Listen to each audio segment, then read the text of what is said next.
Hello everybody, this is PSTS here, and today I'm going to do a review of the Gordian knot puzzle.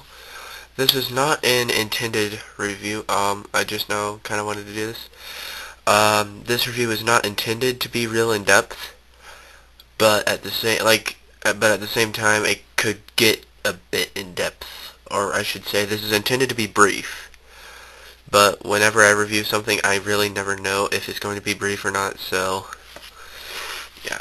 Anyway, this is the Gordian's knot. And the goal of the puzzle is to take it apart and then put it back together. And you can do that by sliding these pieces around. And the first piece that you're allowed to slide is the orange, and then you just keep going from there.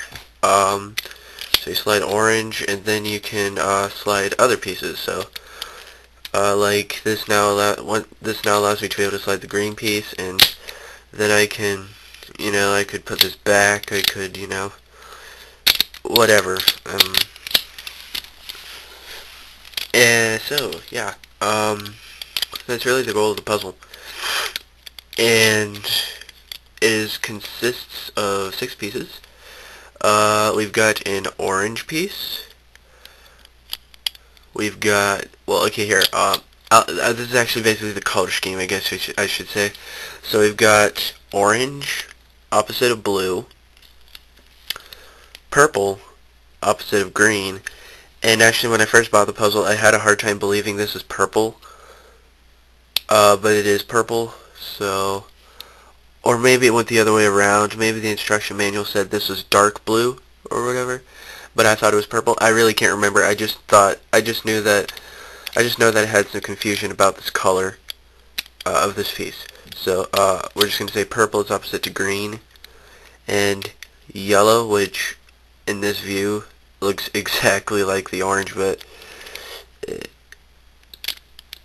that's yellow. There's really a difference, but you can't really tell. Actually, there you go. Yellow is opposite of red. So, yeah, that's the basic color scheme of the puzzle. And, if you'll allow me, I'm going to kind of show you all the pieces. Alright, in this view, you can totally tell that this is orange and this is yellow. Just had to clarify that. These are all the different pieces. In case you are interested, this just kind of shows you how the puzzle, I guess, is constructed or whatever. But, I mean, yeah. So, we've got, this is the red piece. And also, another interesting thing is that each of these pieces have something that's unique about them. With the exception of with the exception of 2 of the pieces. But the unique thing about this one, I guess, is the fact that this is actually the only piece with multiple openings on its edges or on the sides. So yeah, that's pretty cool. I should put this down here. And then here's blue. The unique thing about this thing is that it is the only piece that has a hole right there, just a solid hole right there. Now in reality it's not solid, but like you can see, but it technically is solid, so it's the only one that has that. And here's purple, and the unique thing about this one is that this is the only purple piece. That's really what's unique about it.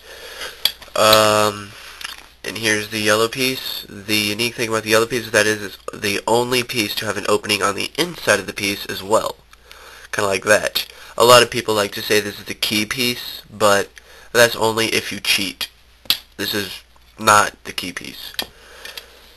I'm not even sure where you people come up with that. This piece does, however, act kind of as a shackle, I guess. This piece kind of acts as a shackle.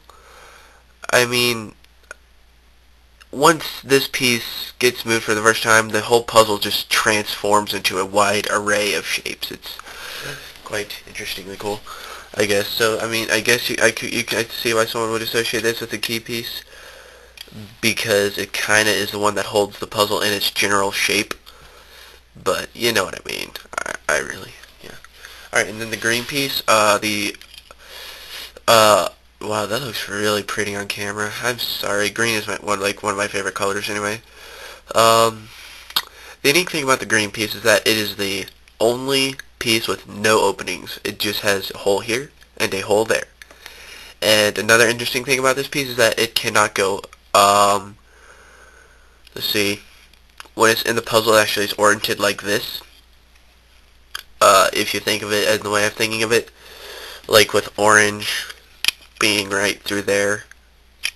So yeah, it can only go back and forth and left and right. It cannot go up or down because it's solid here.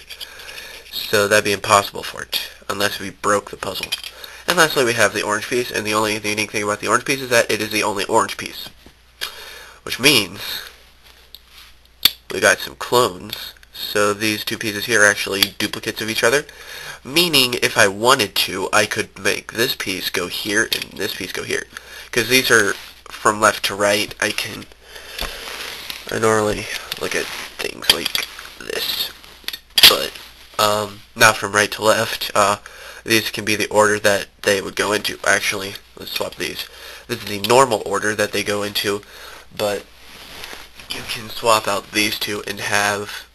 I'll probably, if I have enough time, I'll show you that at the end of the video, if I can. Okay, so, let's go and put it back together. Alright, so, I've got the puzzle put back together in the normal way, and as you can see, I've got it set up to where the orange piece is where it's supposed to go, and the purple piece is where it's supposed to go. And you can see that right there, that the orange piece is actually, the first piece that can move. But like I was saying, if I wanted to, I could swap these two pieces out. So right now, the orange piece is the first one that can move. It is the only piece that can move when it's in this state. So bang. None of the other pieces can move in any direction. This is the first piece to move. But I could totally change that if I wanted to. And thanks to the magic of the shutter release button, in a blink of an eye, that is suddenly reversed. Now, the purple piece is the only piece that can move, because the purple piece is in the place of the orange piece. So, meaning it can go together either way. Now, all the other pieces you can't really change positions because they're all different in structure, I guess you could say. So yeah, obviously I want to switch it back to the normal way. And I'm actually going to film that process just so that you can kind of get a glimpse of how the puzzle actually works and what it kind of looks like as it is being taken apart. So, let's swap it back.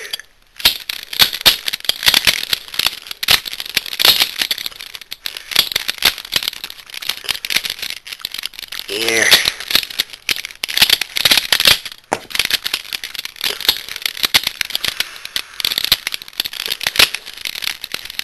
See the piece. Bad posture. Okay, whatever. Doesn't really matter.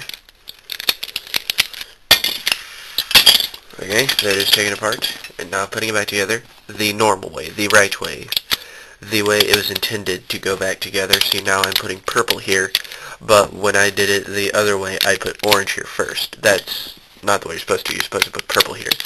But at the same time, it really doesn't matter, as you get the same exact result and the same exact structure. Is just two pieces have been swapped. Which is why if this piece is actually totally blind solvable. Like, I have solved this. I actually posted a video quite a long time ago, I think, of me actually doing this blindfolded, and it actually was several takes. It took me several takes, I guess, because some of them took me too long or whatever. By the way, there you go. It's now normal. See, now orange is the first piece to move. But I noticed that as I was doing it, I was able to distinguish the pieces by touch. So, like, I could, just by feeling the piece, I could tell whether or not it was yellow or whether or not it was, like, blue or something. But, of course, since orange and purple are exact duplicates of each other, I sometimes got them confused, and sometimes they would end up in the wrong positions. But at the same time, I still technically solved it. So anyway, we have just ran out of time. So, that's all. Thanks for watching, and again, if you have any comments or questions or whatever, post down there in the comment, or message, whatever. Although I normally don't reply to messages just because I get so tired of them. Anyway, thanks for watching, and adios.